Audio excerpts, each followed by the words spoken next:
treason. And so, therefore, it's very clear these increasing provisions come from his paranoia, and they also start to feed it, because every single part of Henry's life was underscored with this sense of unease and suspicion about the people around him. Deep within the Vatican Library. Regina, thank you so much for allowing us to film here and for showing me what has to be one of the greatest prizes in Tudor history. These are the original letters from Henry VIII to his great love, Anne Boleyn.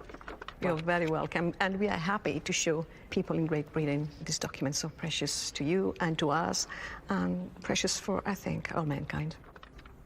Henry's letters are written in French, the language of courtly love, and are filled with romantic gestures. You can see there in French, "To my mistress," there at the top of the page. He wishes.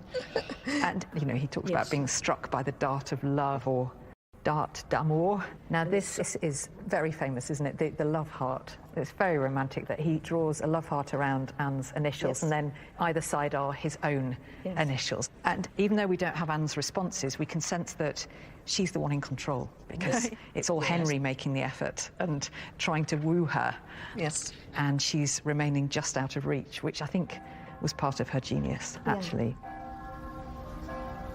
The letters demonstrate just how desperate Henry is. The longer Anne holds him off, the more insecure he becomes. This is probably my favourite of the letters, because I think it's the most revealing of Henry's state of mind. You sense his insecurity in a way, because he talks of how he's been in a great agony since receiving Anne's last letter, not knowing how to interpret it. Here is a man who has showered his love with affection, with letters, with gifts. Where you really get a sense of Henry's frustrated lust. He writes to Anne, "Wishing myself, especially of an evening, in my sweetheart's arms." Here's a man in torture through this unrequited love. Anne's not giving him much back. Henry doesn't know where he stands. As he likes, but his people have to toe a different line. They have to be part of the new reformed religion. But Henry's religious hypocrisy is testing some of his closest friendships. To people like Thomas More. Thomas More's relationship with Henry VIII was as close to a friendship as a Tudor king could have. They argued long into the night. They talked about the latest works of philosophy and religion. They went up on the leads of the palaces and looked at the stars and talked about astronomy. They'd first met when Henry was just 8 years old, so More was a huge influence on Henry, and he rose and rose in Henry's service. He was Lord Chancellor of all England by the 1530s. But Thomas More was acutely religious, devout to the point of wearing a hair shirt under his clothes so that his flesh was mortified by the irritant. I mean, these were the kind of extreme religious practices that the most reclusive Catholics would use. As a devout Catholic, Thomas More disagrees strongly with Henry's decision to break with the Roman Catholic Church. Henry's reign, that it's almost gathering a momentum of its own. There's no stopping Henry now, and it's going to get more and more brutal. Little does Henry know that a freak accident is about to alter the future of his kingdom and the fate of his second wife, his people. Henry's propaganda machine goes into overdrive. Having broken with Rome, it was really important for Henry to win some hearts and minds if he's going to avoid a big rebellion. It involves a certain amount of PR effort using print, which is a pretty new technology, to produce lots of pamphlets and trying to win back some of that popular support. It's not easy to get a country to break away from a faith that it had as a part of its way of life for centuries beforehand. So that trauma of separating from the Catholic Church is something that Henry has to respond to directly.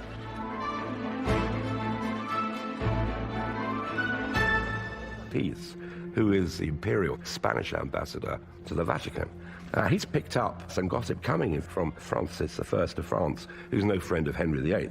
The French king had said that the King of England had fallen from his horse and had been for 2 hours without speaking. So here we have Henry on the ground, not speaking for 2 hours. I believe that horse rolled on him, it crushed him. He suffered some kind of traumatic brain injury.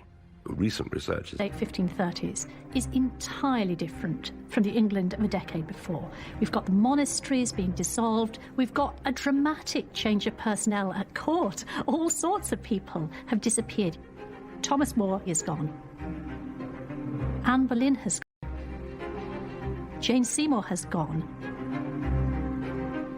Henry himself has got older. He's got more tyrannical.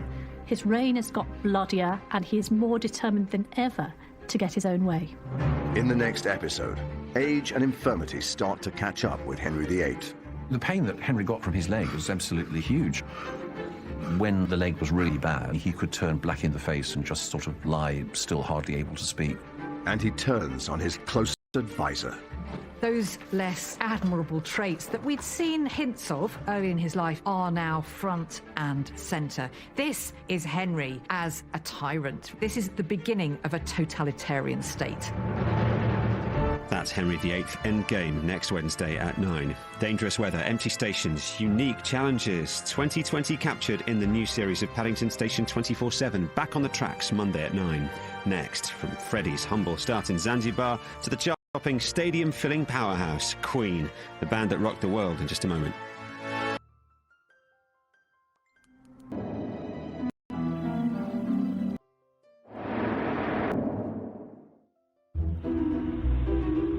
Henry VIII is now 46 years old. His as we'd call it today, to the king in order to try and flush out his system. And the document goes on to proudly report how the king got up in the middle of the night and had a fair siege on the toilet. Delightful for all those around him, obviously. Henry always saw himself as that beautiful young prince he had been once, universally adored as a sportsman, an athlete, a Renaissance prince. And I think he found it very difficult towards the end of his life, as what he saw in the mirror was no longer that handsome young man, but instead undeniably a sort of slightly hideous sort of old creature. Suffered from a hormonal disorder called Cushing syndrome. In 20% of cases, it turns the victim into a suspicious person, wary of everyone around them. They become melancholy, depressed, anxious. They can't take a decision, they'll change their minds continuously. Now, all these symptoms Henry displays in the latter years of his life. King Henry. And in fact, he wanted to go much further. He wanted people from every village involved in the rebellion to have somebody executed. But the man who was in charge of the retaliation simply didn't carry out Henry's orders. All these cannonades.